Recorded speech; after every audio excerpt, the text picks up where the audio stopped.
Assalamualaikum warahmatullahi wabarakatuh. Salam jumpa, salam sejahtera untuk kita semua. Saudara-saudaraku dimanapun berada, kembali berjumpa di channel kami. Pada pertemuan kali ini, seperti biasa, saudara-saudaraku, kami tidak akan pernah bosan-bosannya untuk membagikan pengalaman atau mengajak saudara-saudaraku melihat-lihat perkebunan alpukat yang kami miliki. Tentunya saudara-saudaraku pada saat ini dalam keadaan sehat walafiat, tidak ada suatu masalah apapun. Tentunya jika ada suatu masalah, tentunya pasti ada jalan keluarnya. Nah, saudara-saudaraku, coba kita lihat di sini, saudaraku. Kita di sini tadi melakukan pembersihan gulma di bawah atau di kebun alpukat kita di sini. Nah, untuk pembersihan gulma itu sendiri sebetulnya harus dilakukan agar supaya tanaman alpukat tidak berbagi nutrisi, karena nutrisi berebut dengan gulma tentunya, saudaraku. Nah, ada baiknya kita melakukan pembersihan gulma itu ketika gulma mulai tumbuh, harus cepat kita lakukan pembersihan. Nah, saudara-saudaraku, seperti kita lihat di sini, gulma di kebun kami di sini itu sudah agak banyak tuh, saudaraku. Kenapa agak banyak? Ya, karena kami di sini telat melakukan pembersihan gulma. Oleh karena itu, saudara-saudaraku, kami di sini melakukan pembersihannya agak telat sehingga tanaman alpukat mungkin kurang subur. Cuman ya, yang harus kita lakukan, harus rutin pembersihan gulma tersebut agar supaya nutrisi dalam tanah atau di kebun kita tidak berbagi, alpukat kita tidak berbagi dengan gulma tersebut. Nah, ini tanaman alpukat kami di sini memang gulmanya sudah banyak ya, saudara-saudaraku. Kami tidak sempat untuk melakukan pembersihan karena ada hal-hal yang tidak bisa ditinggalkan sehingga tanaman alpukat jadi banyak gulmanya ini. Akan tetapi nanti ke depan ini kita sudah mulai melakukan pembersihan tanaman alpukat dari ujung sana. Nah, itu. Nah, kita lakukan pembersihan dengan cara manual, yaitu dengan mencangkul, mengoretnya. Kalau sebetulnya lebih cepat lagi untuk pembersihan gulma itu seperti video kami waktu itu, yaitu dengan cara penyemprotan gulma. Akan tetapi kami lakukan pembersihan gulma itu dengan menggunakan dikoret atau kita pakai cangkul. Nah, nanti kemungkinan kalau nanti telat atau lama, nanti kita akan melakukan penyemprotan gulma. Saudara-saudaraku, untuk tanaman alpukat kami di sini memang tidak rata besarnya. Ada yang masih kecil, tuh ada yang sudah besar seperti ini.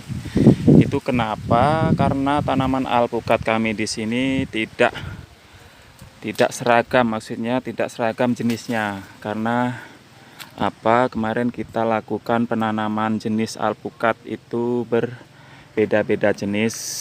Tujuan kami di sini untuk melihat jenis apa yang bagus untuk dikebunkan, khususnya di perkebunan alpukat kami di Lampung Timur ini. Nah, saudara-saudaraku, adapun beberapa jenis di sini yaitu tanaman alpukat aligator. Nah, tanaman alpukat aligator itu sendiri ternyata pertumbuhannya itu ada yang cepat dan ada juga yang lambat. Karena aligator itu sendiri ada beberapa jenis juga. Ada aligator pucuk merah dan ada aligator yang pucuk agak kekuningan. Nah, saudara-saudaraku, ini ada beberapa alpukat dari yang kata kata yang si penjual bibit itu jenis alpukat kendil, ada jenis alpukat miki. Nah, ini ada jenis alpukat miki. Alpukat miki itu cenderung daunnya kecil, saudaraku. Dia kecil, agak panjang. Nah, seperti ini. Nah, ini alpukat miki. Nah, ini memang rantingnya ada yang kering. Itu memang kemarin pada saat musim kemarau kami melakukan penyiramannya kurang karena kendala alat. Kami hanya menggunakan alat penyedot air kecil saja, tidak menggunakan alat penyedot air yang besar. Saudara-saudaraku, untuk tanaman alpukat itu memerlukan air yang cukup agar supaya pertumbuhannya optimal. Nah, saudara-saudaraku, kita lihat di sini tanaman alpukat jenis aligator tumbuh bongsor. Nah, ini dia. Ini adalah jenis aligator. Pada saat itu sudah pernah berbunga, kan, tetapi masih belum lebat, belum jadi buah karena saya rasa itu mereka belajar berbuah. Tapi pada saat itu ada tersisa buah 2 atau 3. Nah, ini sama saja jenis aligator. Nah, ini kemarin sempat berbuah kurang lebih 10 buah di bulan Agustus kemarin. Nah, untuk berbuahnya tanaman alpukat ini kemarin memang kami kurangi buahnya, karena kalau kita pelihara semua nanti berpengaruh pada pertumbuhan tanaman, sehingga pertumbuhan tanaman tersebut tidak optimal karena terganggu oleh buah. Nutrisinya dibagi ke buah. Nah, saudara-saudaraku, untuk jenis yang lain kami tanam alpukat mentega. Alpukat mentega itu sendiri ada beberapa jenis. Ada yang mentega jumbo, ada yang mentega biasa. Nah, ini yang kita budidayakan mentega biasa. Yang ini jenis mentega biasa. Untuk yang di ujung sana itu ada mentega jumbo. Mentega jumbo itu tanaman alpukat masih kurang lebih berumur 2 tahun. Kurang, mungkin sekitar 20 bulan. Nah, saudara-saudaraku, ada pula kami lakukan penanaman alpukat jenis Vietnam, Red Vietnam. Nah, itu dia. Buahnya belum tahu seperti apa. Nanti kita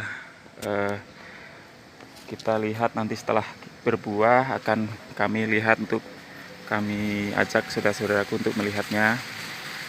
Nah, saudara-saudaraku, ada lagi di sini jenis alpukat Hawaii. Alpukat Hawaii itu kebetulan ada di ujung sana.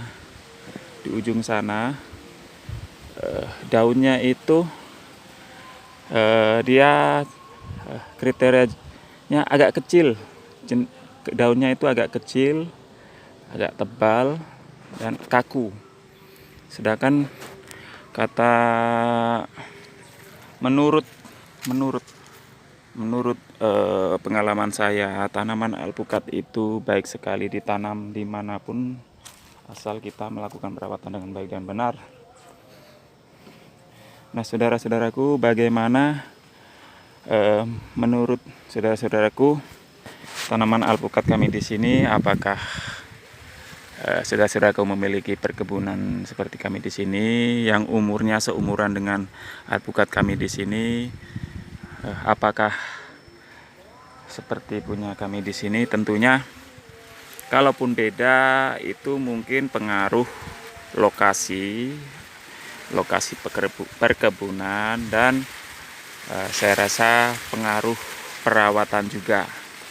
Sedangkan tanaman alpukat kami di sini sudah berusia 2,5 tahun, kurang lebih sekitar 20 7 bulan. Ya kurang lebih 3 tahun gitulah enaknya ya. Dari awal tanam bibit, yaitu tinggi bibit 25 cm atau 1 jengkal. Dulu kami salah membeli bibit. Bukan salah ya, saudara-saudaraku, maaf. Bukan salah.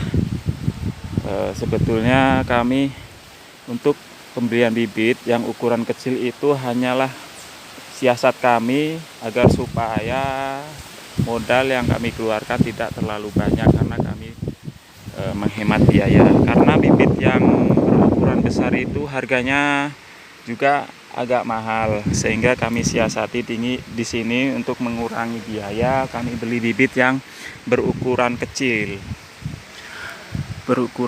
saudaraku, yaitu tinggi bibit kurang lebih 1 jengkal atau 25 cm. Nah, padahal kalau kita memiliki modal yang cukup, itu ada baiknya kita membeli bibit atau menanam alpukat itu dari bibit yang berukuran besar. Itu akan lebih baik, karena bibit yang berukuran besar itu tahan terhadap penyakit, terutama kalau tanaman alpukat itu, jika tanaman alpukat dari bibit yang sudah berukuran besar, dia tahan terhadap hama seperti ulat atau rayap dan lain sebagainya. Nah, akan tetapi kalau tanaman alpukat dengan menggunakan bibit yang kecil itu rentan terhadap penyakit, mudah mati sebetulnya. Nah, untung saja kami di sini memiliki pengetahuan sedikit, sehingga untuk penanaman tanaman alpukat dengan bibit ukuran kecil itu dapat tumbuh dengan baik, tidak ada yang mati, bahkan tumbuh cepat. Nah, disinilah keuntungan jika kita berkebun alpukat mengetahui tata cara penanaman dengan baik dan benar. Nah, apabila menggunakan bibit besar itu tentunya akan lebih baik pula. Nah, kami di sini menggunakan bibit kecil, alhamdulillah tidak ada yang mati. Ada beberapa pohon saja yang mati, saya rasa wajar. Dari 100 batang itu mungkin 2%-nya saja yang mati. Itu karena lokasi kita di ujung sana, di bawah sana ada yang tergenang air atau ada sumber air ketika datang musim hujan. Waktu itu kerendam air. Nah, saudara-saudaraku,